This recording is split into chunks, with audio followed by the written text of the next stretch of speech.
Hey, let's talk about something kind of weird that happens to a lot of us. Waking up in the dead of night for absolutely no reason. It's a pretty common thing, right? But what if it's actually more than just a random glitch in your sleep schedule? Today, we're going to dive into the spiritual meaning behind that 3 a.m. wake-up call. You know that feeling? Your eyes just pop open, it's totally dark, and the clock says something like 3 or 4 in the morning. You're not thirsty, you don't have to go to the bathroom. So, what is going on? In this explainer, we're going to unpack the spiritual ideas behind these super early morning hours based on what our source material tells us. Okay, so to really get why this time is so important, we have to rewind a bit and look at how the night used to be divided. The whole concept comes from this biblical idea of the watches of the night. So, way back when, the night was split into 4 of these watches. You don't have to memorize all of them, but the one we're really going to zero in on is this last one right here, the 4th watch. It runs from 3 a.m. to 6 a.m. This is the key window of time we're going to be talking about. So, why this time? What's the big deal? Well, the first major reason our source points to is that it's a really strategic time to hear from God, and it's all because of how incredibly quiet and still everything is. To make this feel a little more real, our source shares this really powerful story about a new mom. I mean, she was completely exhausted, but she was also desperate to connect with God.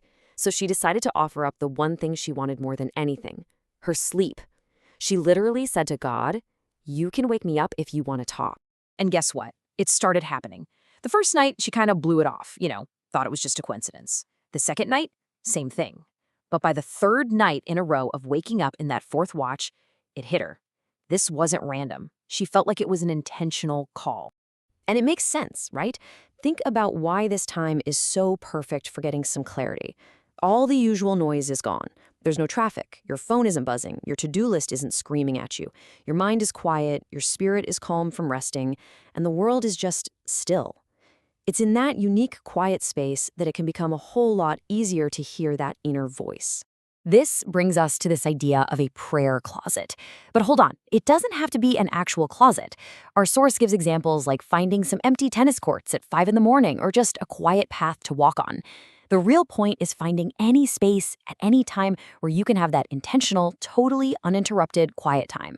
Now let's move on to our second big idea, because this time isn't just for quiet reflection. According to our source, it can also be a time for major divine intervention. We're talking about encounters that can literally change the entire direction of your life.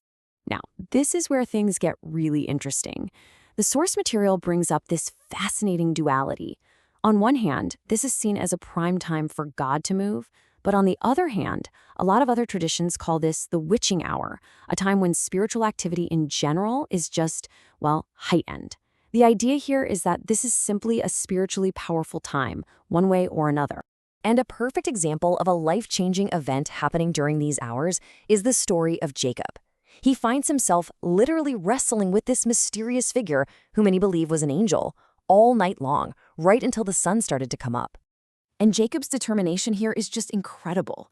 Even when his opponent says, "Hey, let me go, the sun's coming up, basically the watch is ending," Jacob refuses. He gets how important this moment is and just roars, "I will not let you go unless you bless me."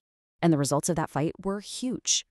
Jacob walked away with way more than just a dislocated hip. He got a brand new name, Israel, which meant a whole new destiny for him and all his descendants.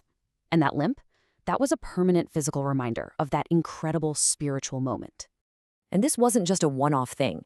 The source points to another huge biblical moment when Jesus walked on water to get to his disciples who were in a boat. It happened during that 4th watch. Some versions of the text even say it was right around 3 a.m. Okay, this brings us to our third and final big idea, looking at the early morning not just as a time for big spiritual moments, but as a chance for a personal, daily reset. You can think of it as a time to get centered before the rest of the world wakes up and gets crazy. This idea is really grounded in scriptures like this one from Lamentations. The morning is like hitting a reset button. Yesterday's problems, yesterday's worries, they're in the past. Today is a totally fresh start, full of new mercy.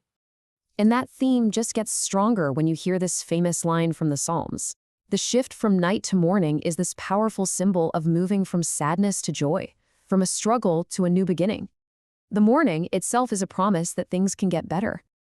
And there are really practical benefits to this, whether you see it as a spiritual practice or just a good life hack.